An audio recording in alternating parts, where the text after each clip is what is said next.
It's 5 past. So lovely. Well, those who have joined us, welcome to one of our webinars. This is week 7 of our series of 8. So final one next week, sadly.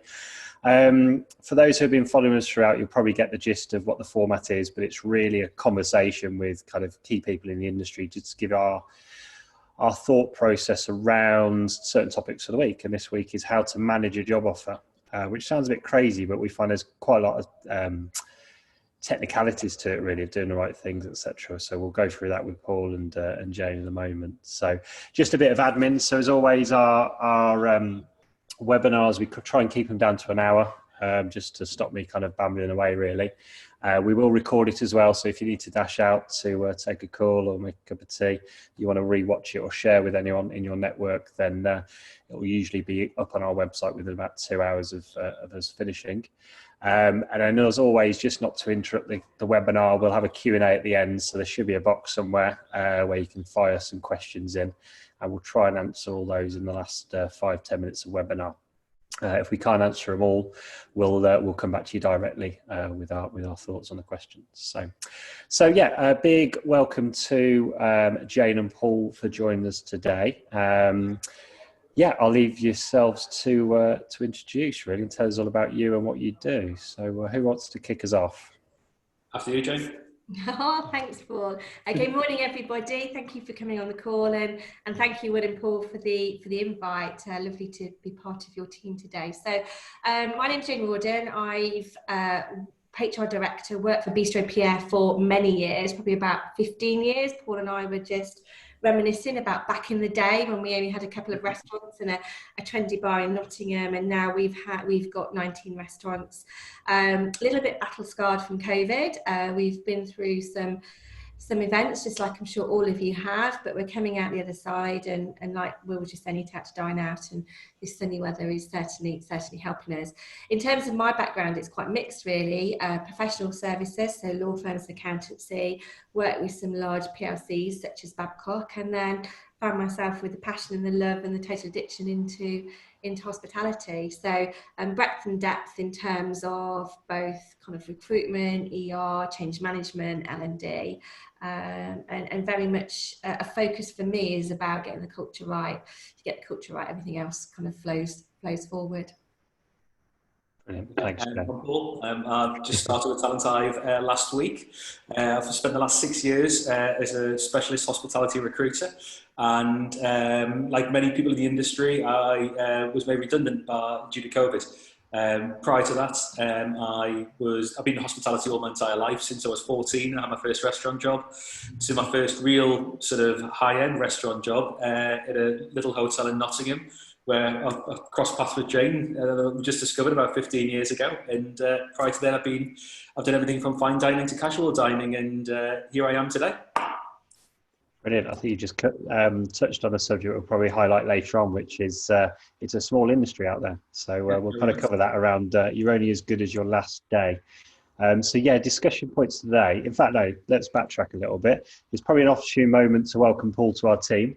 People might think we're absolutely balmy recruiting in a pandemic and a forthcoming or mid-recession. But we're week 2 now, so I can probably officially announce that Paul's joined us. He survived. Big welcome to the team, Paul. Today we're going to discuss how to accept a job and all the things around that part of the interview process. So those who haven't already joined us, we've already covered, how to map out the great business for you all the way through to first, second stage interviews, etc., and how to make an impression. So this is usually the fun bit. You get to the point of a job offer, but sometimes it's not as easy as just saying, yes, I accept. So we're going to discuss how to consider your options, how to manage multiple job offers, how to manage notice periods, how to really get the best offer for you, and also, making sure you're leaving a lasting impression and legacy with your last employer, because as we just alluded to there, it's a small world, hospitality, or many sectors. There might be people on this webinar who aren't from hospitality, it always people always remember you. So if we kick things off, so let me just close that down. The first point I really want to discuss today is typically, how would you manage a job offer? Could you even give me kind of a certain scenario where you've either as a recruiter or as a applicant, you've had to deal with certain scenarios around job offers, and how easy, or maybe give me some bad examples of job offers where they're not quite where they should be. Okay, I think in terms, just to answer the first bit of how to handle job offers, I think in this market, although it is sad to say there is a lot of unemployed people out there who are looking for jobs, I think it's still super hard to find the right person for your business and the right alignment from what the employee wants, the potential employee, and what you as an employer want. So I think the speed in which recruitment has to take place now has moved at 100 miles an hour, and getting your job offer out there quickly is super important. And so actually, in terms of the HR practitioner and the companies, to be clear as to what that offer is early on, and right from that first interview to be exploring that with the candidate to understand expectations. And I think in terms of where a job offer goes wrong, it's where the expectations are miles apart. So I guess examples we've offered a job, let's say for 20k or 40k, and applicants applied, and their previous role is, if it's a 50k job, they've got a 60k current role, and if you don't address that early on, and then you offer a 50k having gone right through the process, and there's shock and horror on both sides. So I think for me it's the expectations of what is on offer, and the honesty of what's on offer early doors, and making sure that those expectations really do line up. Yeah, absolutely. What about you, Paul, as a recruiter? So you're going to give us the other side now, aren't you, I guess? Yeah, absolutely. I think looking at some of the points that we're going to discuss today, one thing I feel that there'll be a certain theme throughout all the questions that we answer today is transparency. And I think transparency from day one, from the minute the process starts to the minute it ends, it just got to be there, hasn't it, really? Yeah, totally. And I think that is about the discussion. If there's expectation of travel, even if you've said it in the job advert, make sure that's boxed off in the initial discussion. So I think the transparency and the expectations is super important, not actually at job offer, but at initial, what I'd call screening stage. And when you get to that job offer, there's no shocks. Actually, it's already wrapped up, and it's more a case of we're delighted that we're moving into that onboarding process. And I think what we touched on a previous webinar was, it's not rude to ask about salary and package. No. There is just opportune times when to ask about it. Don't make it be the opening statement. Luckily, and I'm not promoting to go through recruitment agencies, because there's a lot, and we're not daft, there's a lot of employers out there doing direct recruitment, because it's quite a good market for that at the moment. So if you are applying directly, ask about package, probably at the tail end of the first or early doors in the second stage interview. Make sure you're all on the same page. I mean, we do it, and Jane will know because we deal with Jane. We'll start asking about package when we know there's interest from both sides before it gets to the final stage. We'll make sure we're all on the same page. If we're not, can we move budgets? Can we support them? And it's not always just down to salary. It could be hours, it could be location, it could be support with relocation, bonuses, healthcare. There's so much, depends on the role. I had a process last year where my candidate was so particular about the company car they had, which was beyond the scheme of the company. I mean, first world problems. But she was so particular on the brand of car she wanted. It was a huge point. We had to go and get a sign off from the board. So yeah, if you're negotiating package, it's not rude. Please don't do it at the final stage of offer. I suppose there is another thing. If you're applying for jobs directly, and there's many reasons why employers do it, but their salary on the adverts might just say competitive. Various reasons why they do that internally, because of their current staff usually, or they don't want their competitors knowing what they're paying. But yeah, if it says competitive, you're well within your rights to find out what that looks like, because it can vary. It can surprise you either way of what it looks like. So yeah, really address that kind of salary and package early doors, or any other kind of complications in terms of making sure you accept that role. Otherwise, there's a lot of time and effort from both parties, which results in a bit of. I think it's not just salary though. When you look at kind of flexible working and people's personal circumstances, I think individuals who want to, for example, get to a gym on a Thursday or get home on a Friday if they work away. All of that really needs to be not at the final stage of offer, but explored during the getting to know you process, because they're the bits that then start getting a little bit clinky from both sides if that's just sprung upon you at that 11th hour, really. And that goes back to Paul's piece about transparency and honesty and expectations, really. Employers are aware that people have lives outside of work these days. They never did when I was in the in kitchens. Work was everything, and you had to slot your life around it. But employers are a lot more lenient these days, and they can sometimes check. If it's a shift pattern role, we've heard people move shifts. Doing 4 days on, 4 days off, or whatever works. So you do longer days, but you get all your hours done. People are a lot more flexible. But if you don't ask, it just, I guess, when you come to that office stage, you want it to be as smooth as possible, so it's all really positive. You don't want to be going through niggles, really. So get it done all early doors if you can. What about managing multiple job offers, which it still can happen in the current climate, but it was most common as a candidate short market hospitality is. And we have to manage it quite a lot as recruiters. Have you found it, Jane? Have you kind of sensed that candidates are weighing out for other offers, or maybe they've been transparent with you and told? Yeah. I mean, we've got a couple of manager positions that we're looking at the moment, and individuals absolutely are getting offers left, right, and centre. I think for those candidates, they're rightly very clear about what they want. And for me, I've been very open and honest with them and said, well, look, this is our culture. Go and have a chat with our guys, get a feel for how we roll, what we do, what's important to us. And not only check that the package is right, but check this is the right move for you. So I think for me, I'm not put off by somebody who's got multiple offers. I think I use it as a tool to have a very honest conversation about what motivates them, what sort of line manager do they want, what sort of business do they want to work for. And we try our best to stay true to the brand and say, this is what we're about. If we're the right employer for you, then that's great. And so we talk about Bistrot Pierre family, and we really work hard to bring that to life through the selection process. So I think both as a candidate and an employer, I wouldn't be put off with that. But ultimately, you want that individual to stay for a long time, and the individual doesn't want to be chopping about on their CV either. So taking the time to select the right job for you is super important, and that's where an old-fashioned list as to what you want as an employee out of the next job role, rather than just panicking as to which one to select, is really important. And I don't think there's anything wrong in going back to an employer and saying, look, I've got a couple of offers on the table, I'm really not sure, can I talk to you again? I would see that as, I'd rather somebody have a well thought through process for acceptance rather than change their mind and ring the other employer and say I'm available for work. So I think if you're true to your brand and you can have that really honest conversation, I think it's important. But the starting point, what I find with some candidates is they're not clear. All they know is they want this salary and they want a career path and they want to grow.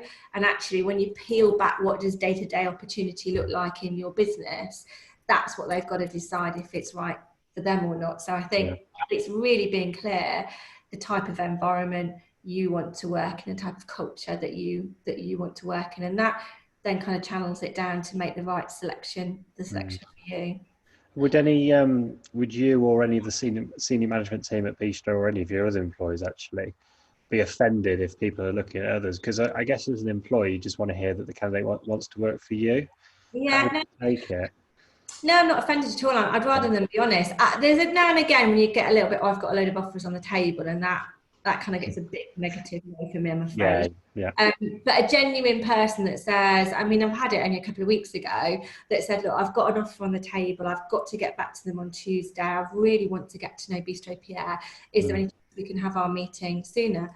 Great, good on you for picking up the phone, and thank you for being passionate about our brand and wanting to consider us as your next career. So not at all, but I think it's how you say it. I think again it goes back to this transparency, this honesty, not to use it as a negotiation tool for money. That does get my back up, really does get my back up. So I think it is about that transparency piece and using the opportunity to kind of explore a bit further. But I think this is come back to pace. It is a very fast market now in terms of if you find a great candidate, you kind of have to set them up pretty quickly, because they will go somewhere else. Yeah, I go.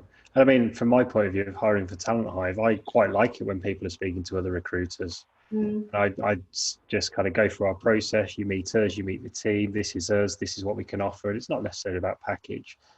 I would like to think we offer something slightly different. We've got a different culture. We're not all the same. And it's good for the candidates to go and meet other recruiters and then realise what culture and fit they're looking for. And it doesn't matter if it takes a couple of weeks. It's absolutely fine. I just want when they join me, they've chosen. And if they don't, it's absolutely fine. Absolutely fine. What's your experiences on a recruiter's side, Paul? Rather than actually talk about on the recruiter side, I'll talk about being on the candidate side of that recently. So I had multiple offers before I joined Talent Hive, and I had a lot of little perks thrown at me, such as working from home, 5 days a week, and just various different things that I thought was actually really important to me. But in fact, none of it was really important to me at all. And actually being in an office, being able to bounce around ideas, and actually the culture of Talent Hive was what swayed it for me to want to join the team here. So I think, again, talking about transparency, I was just really open and honest with everyone. And I even said to Will, I feel really bad because I have accepted an offer from this great company that will offer me loads of different perks, but I don't want to join them anymore. So, let me know as soon as you can, and hence the reason why I'm here now. But I think, from a recruiter side of things, certainly, I think when you know your candidate's great and they are going to get multiple job offers and they are going to start talking to other people, I think it's more from our side of things, as long as we know. There's nothing more frustrating in this world as a recruiter than for someone to turn around and say, "Oh no, sorry, I've been offered by somebody else, but you said you didn't have any more interviews." And it can be soul destroying, not just from our point of view, but from your point of view, Jay. We've said they're not interviewing anywhere else, and we're only feeding back what we've been told. So again, transparency, I think it's absolutely key all the way through the process. Yeah, I think one key one when you partner with a recruitment agency as well is if an individual puts their name down with yourselves, but then separately they apply to us. And I think as a candidate, I think if you're being represented by an agency, you kind of need to let the agency know that you've put yourself forward. Because I think not with yourselves, Will, but back in the day, I've had a few awkward negotiations with recruitment agencies where I hand on heart believe that I found that candidate direct, and then the next minute I'm getting an invoice in terms of that piece. So I think from a candidate point of view, my preference would be with one agency rather than several, because I think you put yourself in that good spot to be put across, but then you can truly work as a partner with that agency and then with their contacts to get the right placement. I think sometimes if you do a scattergun approach with agencies and a scattergun approach of applying, on the receiving end, it can get quite confusing. Dilutes your application. I mean, it's a pet hate, but it has been for 15 years of mine being in recruitment, and probably every other person I know in recruitment, it's probably their pet hate. Sometimes we'll have candidates represented and then they might not hear for a couple of days because we're chasing CV feedback, which happens, and they'll suddenly think it's going to increase their chances by applying directly. Yeah. Nothing worse, it kind of kills their chances. And then the other side is we'll openly brief about the client we're working for and they decide not to tell us they've already gone direct a couple of weeks ago. Again, it makes us look like idiots. So sometimes, if it's duplications from recruiters, sometimes other recruiters don't openly brief and tell, so there is genuine mistakes, but generally, if you're already up for that role, just be honest with people. Sometimes if I hear a candidate's applied direct and it's my client, I'll give the client a nudge and say, just spoke to this candidate, it might be worth getting back to him because I think they're really good. So sometimes we can help, we're not ruthless. We're not the mafia. We need to earn a living, but we want to do the right by everyone as well. So I did it recently for a candidate and got them an interview. They weren't going to get an interview because I could put a good word in with them. They've got an interview direct with one of my clients. Absolutely fine. It all swings around about, doesn't it? We're all looking after each other. So, no, good point now, actually, Jane. I'm not going to moan about recruiters too much. So what about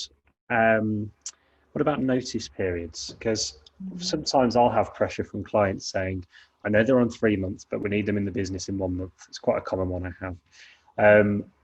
It's very hard to kind of guarantee they can sever their notice period. So I suppose we can chat about this on both sides, as an employer and as someone employing someone.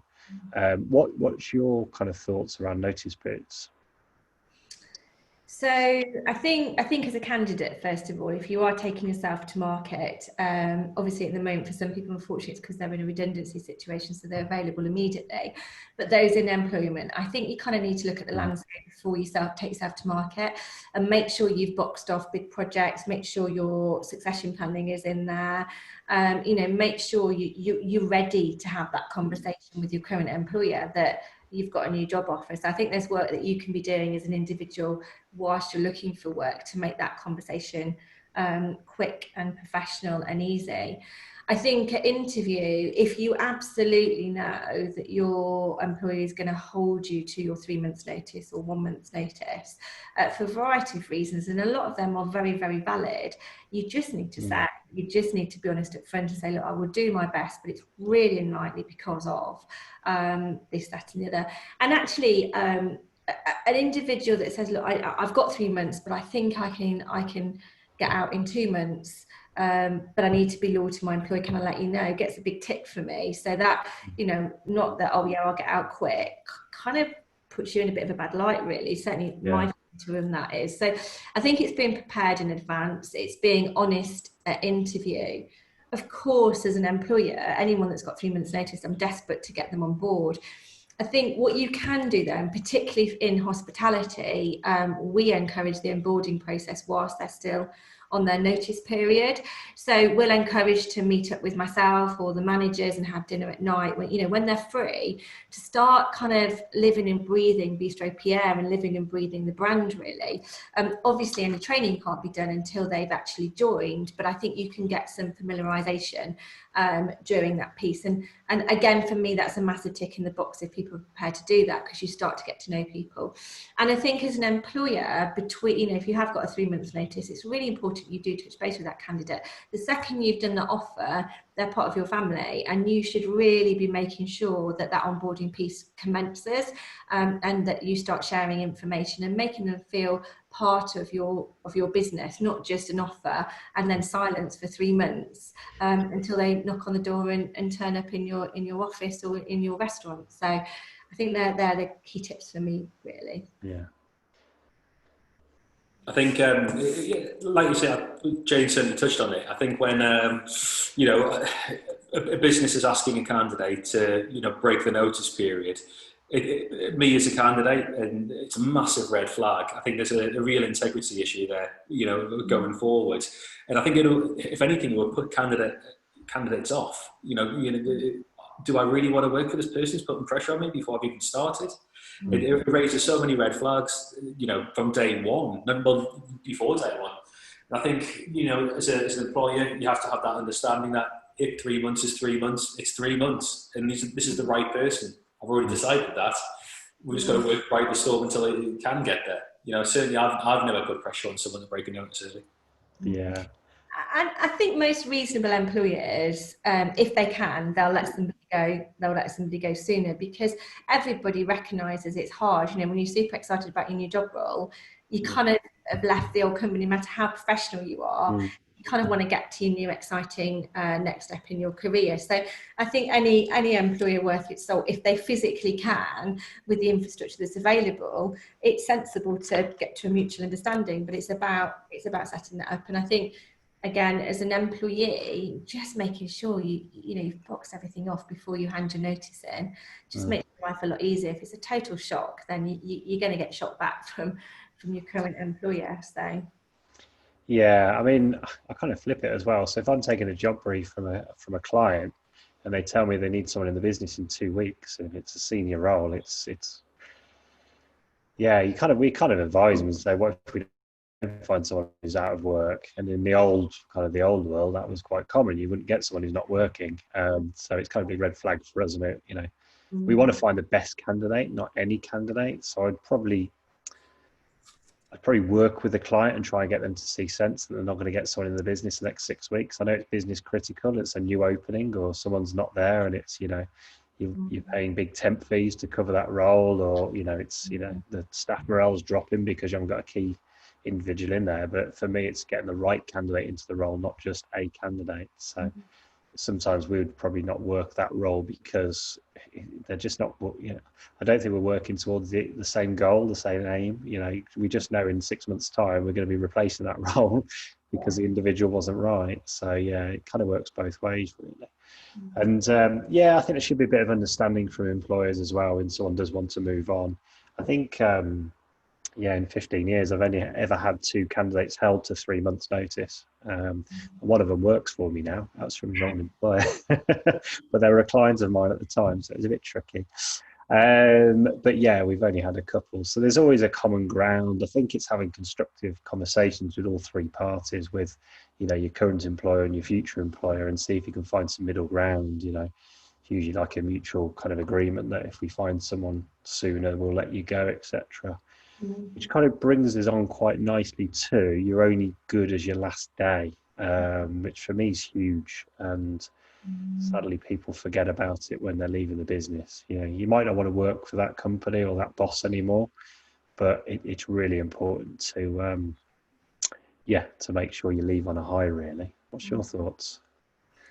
I think it's professional integrity. I think it really is about your own personal brand, your own professional integrity, and actually the team around you, whether you're a manager or a team member, the team around you deserve, for the service that you've put in, you've all worked together, and whatever you've been through with your current employer, they deserve to have that kind of really good countdown to you leaving. So for me, I think it's not just about reference. Reference is a reference. It's about your brand and you leaving your employer and joining your new employer seamlessly and professionally. And I think the other piece is that it's a really small world. It certainly is a small world in hospitality, but actually across the UK and sometimes internationally, you go on holiday and see somebody from your local village. It's a small world, and people talk for people and people work for people. And so if over those 1 month, 2 months, 3 months, you really put some detriment on your brand, that is what people are going to remember. They're not going to remember all the good stuff that you did, and actually start taking that into your new company. So I think that positive mindset it's a better place for you to be, rather than kind of demotivated and not delivering. But also it's about your own personal brand and your professional integrity with it. And actually what typically happens also is that team members might want to come and join you in the future. And if you've just been pretty rubbish over the last 1 month, 2 months, 3 months, then really are they gonna remember you of old, or you over the last 3 months? So I would say rise above it, dig deep, and be super proud of your last day. Make your last day a successful one and a memorable one. Yeah, I think it's sorry, Paul, I'll wrap it up. What were you about to say? I was just agreeing. What we get now, and it's very hot at the moment, and I think we touched on this on one of the previous webinars, is a lot of our clients will do spot references. They won't necessarily call the referees you've given. Don't ever think that's the only background checks people do. They will call someone they know in that organisation. You might have worked with them, alongside them, underneath them, but they'll just get a character reference on you and find out what were you like in the last kind of 3 months or throughout. What your CV says. Did you actually do? Get lots of false claims on CVs that I did this when it was we did this. And people do it, and that will usually happen once you've done the initial kind of conversations, first stage interviews. Those background checks start happening without, sometimes we don't know clients are doing it, and they'll start speaking to people in your old organizations and find out if you're a good egg or not. It'll come back, and very, very, I wouldn't say commonly, but it does happen when we'll have a client pull the role from that candidate because they found out something that doesn't quite sit right with them. People do remember you. Unfortunately, a bit like TripAdvisor, there's always more negativity than positivity. That's the culture in these days, isn't it? The other bit I personally love is a HRD. It's lovely when I get, we've had a couple of general managers move out of the sector recently, and I get why. I absolutely get why, because of COVID. But when you get a little text from a manager who's been here for a little while, just saying, you know, it's my last day, Jane. Thanks for the card. Just want to say thank you and wish you and Bistrot Pierre. Look, do you know what? That stays with you. It really stays with you. And you never know where your paths might cross again. So those little texts and little emails from you as an employee to your employer saying thank you. I know myself, I find that such a lovely final touch from somebody moving on, that really does stick with me. And we should be doing the same back. Absolutely, it's our job to ring them and wish them well. But when you receive it as a HRD from a member of the team who are moving on, it's just a lovely professional. It's huge.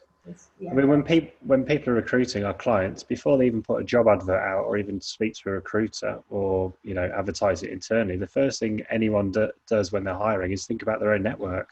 Yeah. People they know, people who might know people, people they've previously worked with. You know, if, for example, a hotel general manager moves, the first thing they do is tap into all the people who've worked for them before. It's kind of, they're a known quantity, and you know they know how you work and vice versa. So people cross paths. I mean, was it a candidate I had the other day who kept on leaving a certain regional manager, and he kept on popping up in the business they moved to.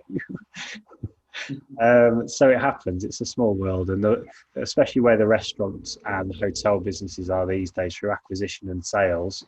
Suddenly the person you kind of used to work for, or business you work for, is suddenly kind of hiring you again. You're on their payroll. So it's probably good. Even if you don't like an individual, don't let it be known on your last shift and let all the emotions out.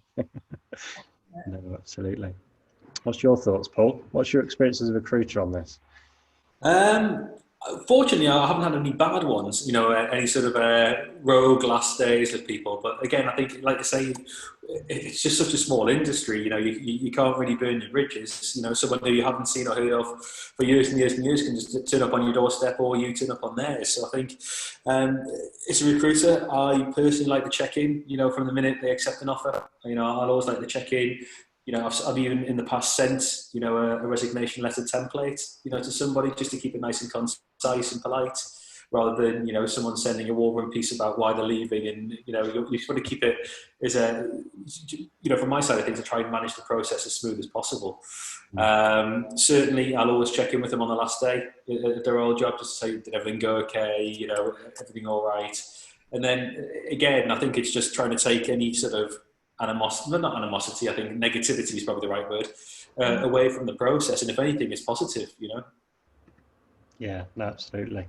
Yeah, just do it right, really, I think is the bottom line, isn't it, of these things? So, absolutely. Cool, I think we've covered all 5 points there I want to speak about, which is great. So we'll kind of move swiftly on. I forgot to mention at the beginning, we always talk about the job market. And I kind of forecast at the beginning of August, when we started these webinars, that hopefully we'd start getting more positive news, which we are. I think as a business, we're getting busier and busier, which is great. Paul will probably say how busy he is after week one with the amount of vacancies. How's your desk looking, Paul? Yeah, I couldn't be any happier, quite frankly, right now, if I'm totally honest. In terms of the market, I've got a nice little spread. You know, it's not just coming from the high street or the branded area. You know, it could be from luxury properties to contract catering to gastropubs. You know, people are hiring, and there is good people out there looking for good jobs. And I think that's kind of where I step in. You know, really as a recruiter, and very, very positive, I think, is the outlook from my side of things at the moment. Yeah, we're smiling, but conservatively. We're not going to get too excited, but. No, it's pleased. I think we're recruiting for 4 new hotel openings at the moment, which was a surprise, really, when I think everyone put their hotel openings on hold, and now they're pushing forward. So they're kind of opening back end of this year, early next year, but the recruitment starts now, really. So I think that's positive. I think when there's a hotel opening, there's a lot of wise people behind it with money, and they know a lot better than me what the market's going to do. So I can only take the positives from that. So in terms of those who are still on the market without work, there is lots out there at the moment. There's some good news away from hospitality as well. I read on the in the newspapers. Well, I'm not. I don't know the paper version, but online. That the BMW manufacturing plant for Mini down in Oxford is now no longer making 400 people redundant because of the the uptake of their sales. I think Amazon are hiring 7,000 people at the moment. And then even Domino's, of course, they're hiring people because everyone's put on a cheeky Domino's on a Friday night. So I think they're advertising 5,000 new jobs at the moment. So and I think even Paul gave me some wise information there in terms of the inflation rate is now 0.2, which is the lowest we've had since 2015. There's a bit of that regards to the Eat Out scheme, but generally speaking, I think those with some pennies in their bank account are spending money at the moment, which is good. So may long it continue. And I think we were chatting offline. I think this staycation thing is going to continue till next summer now. So the trends of our recruitment is most certainly those destination venues or restaurants. Anything in a tourist town or seaside location at the moment is absolutely flying. Sadly, Birmingham, where we're sat today, or the City of London, or the more commercial cities are still struggling at the moment, but slowly getting there. Yeah, I mean, on the side I particularly focus on, which is kind of contract catering as well. That's still extremely quiet regards to kind of workplace catering, but slowly getting there. I think we're finding a lot of the smaller firms at the moment are reopening for office catering, but unfortunately some of the large firms are still not opening their offices now till next year, but we're slowly getting there. I think stage is still going ahead, is it? Did I read as well?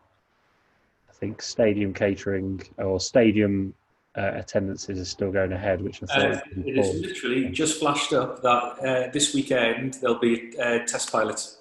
Yes, so I think they squashed the pilots last week for a conference, didn't they? I think they delayed that again, which was kind of bad news, really, in terms of conference-based clients of ours. But if they're looking at stadia, I know they're going to put 3,000 people in the stadium for 50,000, but at least it's a move in the right direction. So always the optimist. We're slowly getting there. So cool. I think that's the job market, isn't it, Paul? Any sectors I've missed there? Nothing. Covered pretty much everything there. Yeah. Good. Brilliant. I feel like a newsreader. So in terms of questions for us guys, so we've just had a question actually come in, which is how long is appropriate to follow up on a job application? Yeah, I'll leave this to you guys. How long would be appropriate? As a candidate to chase? Yeah. Ooh, how long is appropriate? Well, I guess at the moment, I mean, we are getting a huge volume of application, and we are doing our best to respond as quick as we can. I would say if you've not heard something within a week, pick up the phone, don't send another email, just pick up the phone and say, I've applied for this position. I'm mindful you might have a lot of applications. I just wondered where you were in the process. I think that's absolutely fine in terms of application. I think after first or second interview or initial telephone screening, if you've not heard within a couple of days, then I would be assuming it's not going quite right. When you will, I'd expect to kind of be following up the next day, or the latest the day after that, as a response. And if you haven't heard anything, I'd pick up the phone and say, can I have some feedback? Yeah, Jane, you're one of our proactive clients who understands the value you might lose a good candidate. So you're uber keen, which is fantastic. Sometimes other clients are a little bit more, they'd want to wait till they've done all their first rounds, etc. So if you're going through a recruitment agency, any decent recruitment agent will be able to tell you the timescales, when they're looking to interview, when they're looking to hire. And if they can't tell you that from the initial brief, they're not doing a job properly. But I think you can, on the first stage interview, if you're directly applying for jobs, I think it's well within your rights to ask about timescales, when you're expecting to hear back, when are they looking to hire, what would the next stage interview look like. It's usually one of those good wrap-up questions, really. And it actually shows intent that you're interested in the role. So yeah, I think that's definitely the case. So yeah, but you should hear it in a few days. So what I would say is, I think every recruitment team and HR team at the moment, just like the rest of the world, are really snowed under. And I'd like to think as a practitioner, everybody's doing their best to respond back to candidates as professionally, as quickly as possible. But just sometimes it is really hard to get through and stay on top of everything. So I think if you haven't heard, be brave and do pick up the phone or send an email. A phone, for me personally, a phone call is better, because otherwise it's just another email in an inbox. But as much as we should be responding quickly, it is really hard to stay on top of applications at the moment. It's just busy. And I think, you know, just give us a little bit of breathing room if we haven't, because it's probably not it's not intentional. It is just sheer volume of work and of actually vacancies that, you know, you're trying to fill.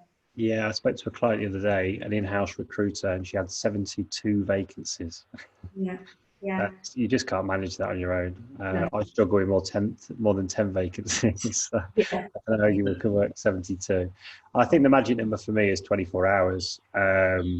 Please don't chase a recruiter or someone directly after 5 minutes of apply. Let us digest your application, but I welcome calls. I want you to put your point across of why you're right for this role. I think it's a real positive thing that you care about this role. And yeah, definitely verbally give us a call. Our number's on all our adverts or through our website, and directly with employers as well. It might take you, I think we touched on this from another webinar, but it might take you from a maybe pile to I need to see this person because you've shown intent. So, and there might be stuff on your CV you want to explain, but please don't try and explain stuff that you haven't got. So if you read the job description and the job spec and you don't fit half of the criteria, don't try and put yourself in. But you might have had maybe a short move somewhere. It might be because of personal circumstances.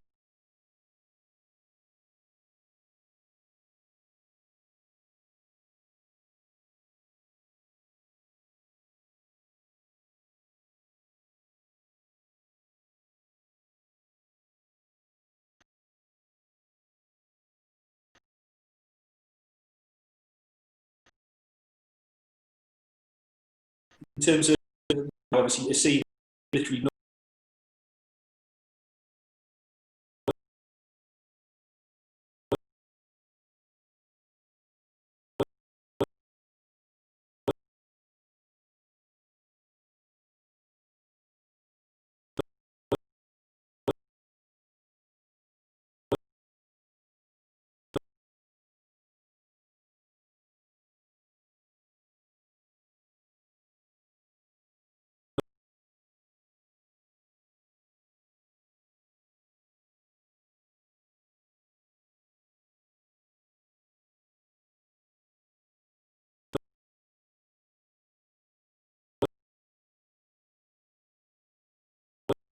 It depends on like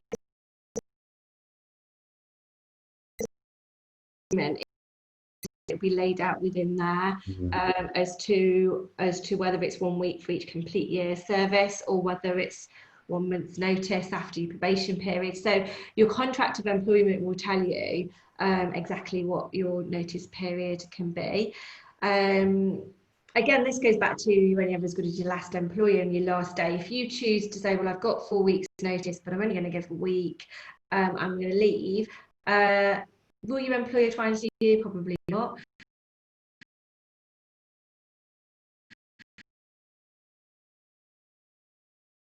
I give somebody a reference who's left behind, or I'm not giving me the decency of a conversation of you should have given me 4 weeks and you've just walked away after a week. So I think it goes back to what we've talked about today. First of all, prepare yourself for the job application and the interview, but also you know, be honest with your current employer and say, I really want to leave after a week. Is there a way I can do it? Yeah, you kind of explain that they might need you in the business or try and support, you know, kind of your exit. Sometimes you might have been kind of creating your own succession plan. You know, your deputy's ready to step up or at least cover. So sometimes you can start making moves, but ultimately it's their decision, and a contract is a contract. So it doesn't matter when you get paid. No. And you know, make sure you know that before you go to interview. There's nothing more frustrating than somebody not knowing that at interview. It's you know, make sure you, and again, if you're not sure, you know, talk to people like Will and Paul, and they'll be able to read the contract and support you on that. Yeah, absolutely. So I think we covered this, but someone has asked, so we might just cover it again. How would you recommend negotiating a salary that is lower than expected? It's lower than expected. So I think from an employee's point of view, it's important to lay out salary early on. I think if a job's been advertised for 30,000 and you want 40 and you've applied and it's very clearly laid out that it's 30, before you even have any sort of conversation in detail, you need to have to see if there's any movement on the salary. I would say in this climate, it is really challenging for any employer to move much past what they've laid out. They will have, what we would do in an advert is benchmark it internally, benchmark it externally, look at what we can afford from a budget point of view and lay that out in the job advert. So if you're going to come in 10 grand above what we've advertised it for, it's unlikely that an employee is going to be able to be flexible on it. So I think if you've gone through that process and you haven't had that conversation early on, then actually it's probably tough to start into that negotiation piece. If you're talking, a few K either side, then have a conversation. Typically, a good way of doing it is to negotiate it post probation. So if you believe you're worth 5 grand more than what we're offering, and you will bring that return on investment because you're the best, and you are made for this job, lay it down in a discussion to say, look, okay, I'll accept the salary here, but can we commit to a review, not a promise, but a review at the end. I will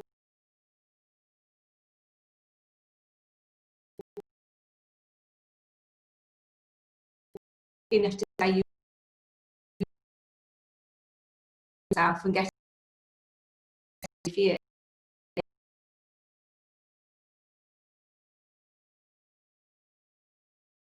Budgets. We can't predict anything.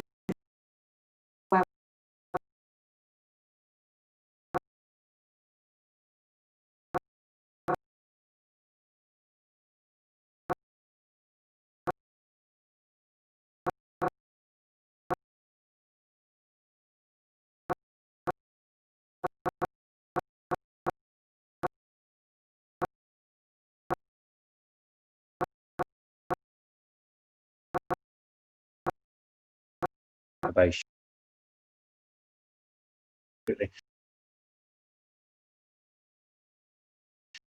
Paying.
This climate, it's a really challenging balance because the employer really needs the right person for the job to continue to grow and face what we're facing today. But the budgets that you're working to are tight. They're really tight. The majority of people have just been through furlough, and that's tough. And certainly within our sector, who knows what's going to happen over the next couple of months. So you have to be mindful commercially of what everybody is facing right now. And sometimes for me it's about taking a little bit of a salary drop to get into the company, getting through whatever this is, and then negotiating it at a later date. Backing yourself. Sorry, Paul. Yeah, so I was just about to sort of reiterate what Jen was saying in a way, but one point, certainly as a business, as an employer, I think it's also as well, don't forget, just because, obviously COVID's been horrific, and, I myself have been through furlough, redundancy, the whole works really. Don't forget that people know what they're worth still. I think that's so important, because as a business, if you, let's say, were to, you decided the salary was 40,000 and you offer someone 35 because it's been a bit tight recently, repent in your leisure, because that person is only going to give you 75%, going forward. And I think businesses, don't forget what people are worth at the moment. Just because things are tight, don't forget your values.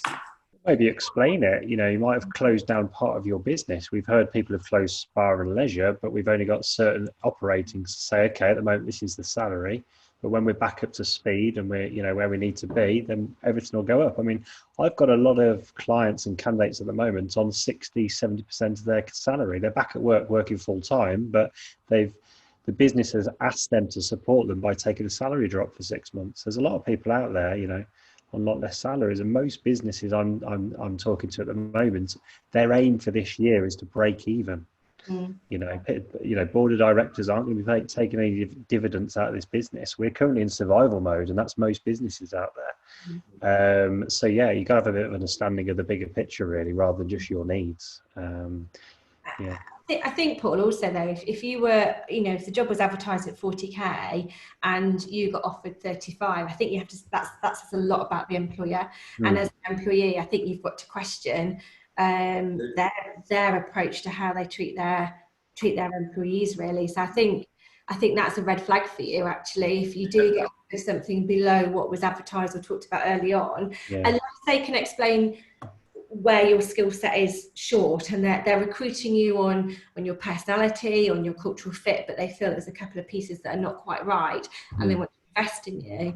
I think for me that's a red flag, that somebody's, if you put an advert out at 40k, the offer should be, if you meet that brief, the offer should be that. If you don't meet the brief, but you've got the right cultural fit, I think that's a different conversation. Yeah, as explained, and there'll be a personal progression plan to get to that level, won't there?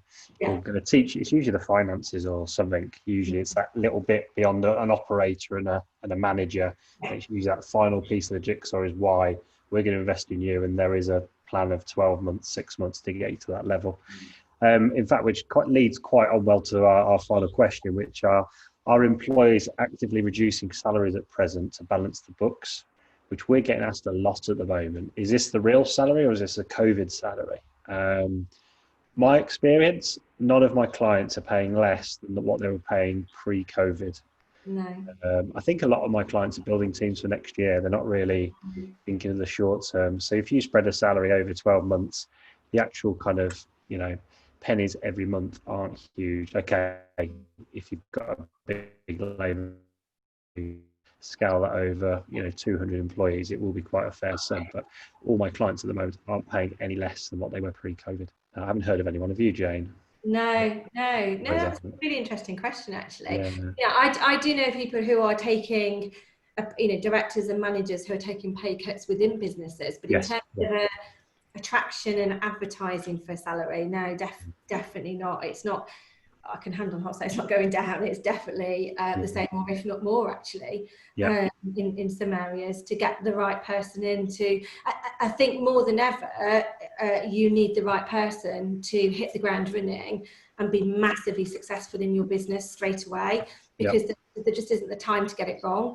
So I think, if anything, the salaries are having to be competitive to attract the right person to your business. Yeah, for me, if you're reducing a salary, for me it's saving pennies, but it's going to cost you pounds. So to kind of explain that is, if you've got a manager controlling, I don't know, a 40, 50k a week site, or a hotel that's turning over 6 mil, but you're trying to save £5,000 or £10,000 on a salary, but they're controlling such a huge budget and team, it doesn't make commercial sense. It's literally pennies in the whole scheme of things. So if employers, in fact, I think Indeed, it's a bit like Zoopla. I think if you go on Indeed, I think you can see historical jobs. have a look at those jobs, see if they were advertised, or speak to a recruiter. We'll know most businesses and what they were paying last year. Even if we're not recruiting the role, give us a shout and we'll tell you what they usually pay, what they should be paying. And if they're paying less, then you're probably going to query them as an employer. I certainly know of one hotel chain that I will not mention for sure that have reduced all their salaries for the kitchen team, and they now have a kitchen full of agency chefs. So yeah, you know, save and repent at your leisure, I think really is the moral of that story. Yeah, no, you got to look after people. People, you know, the cost of living is huge now, isn't it? I think I completely get, you know, those clients and candidates I don't know about who are now on, you know, a lesser salary. They're usually director level, you know, they're on a quite handsome sum anyway. So they're quite happy to take the hit for 6 or 12 months, knowing it's for the better good, I suppose, to retain their jobs. Absolutely. So I don't think we've got any more questions. I think that wraps us up really. So you got anything else to add, guys? No, not really. I guess if you wanted a top tip from me, it's be clear on your brand as you as an employee and you as an employer. And more than ever now, it's taking yourself to market, being super proud of who you are and what you are. And as Paul says, be true to yourself. Manage those expectations, have total integrity, and present your brand in a really strong way. And that's both as an employer and as an employee. Absolutely. Yeah, definitely. What's your final words, Paul? Like I said, yeah, just to say again, you know, transparency. You know, and I think just act with integrity all the way through the process. Be honest and lay everything on the line from day one, and you'll be absolutely fine. Honest is the best policy. I think we'll echo that all day long. So definitely. Brilliant, lovely. So let's wrap that up. Cool, brilliant. We're getting better at the slideshows. I'm still a bit rusty, but we'll get there. So yeah, big thanks to everyone who's joined us today, both guests as well as those watching. Just a reminder, we have recorded this, so if you missed any or if you want to share it with any of your network, then please feel free. As you can see, it's the bounce back URL on our website. So next week we're going to, it's our final one sadly, so we're going to be talking about preparing for your first day. I think we touched on it today that it's, you know, good employers will be in contact with you before you start, and worry if they're not. You know, they need to, as Jane said, from the minute you accept a job role, you're becoming part of that business. And I think it's imperative to have a really good induction. There's nothing worse than interviewing and three months later turning up and you've completely forgot who's who, and it just feels a bit alien, really. I think moving jobs is one of the most, is it the 3 most stressful things? I always say 3 most stressful things, but I've had kids recently, so I'd say there's 4 most stressful things in life, and that's moving house, getting married, having kids, and moving jobs. So I think it's really important that employers, you know, keep in contact, etc.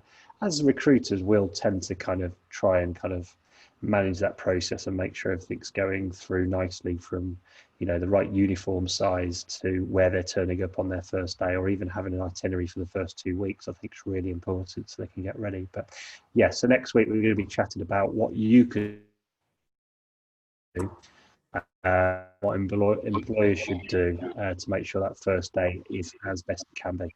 So yeah, big thanks for everybody who joined us today, and I'll look forward to next week. So big thanks, Jane, Paul.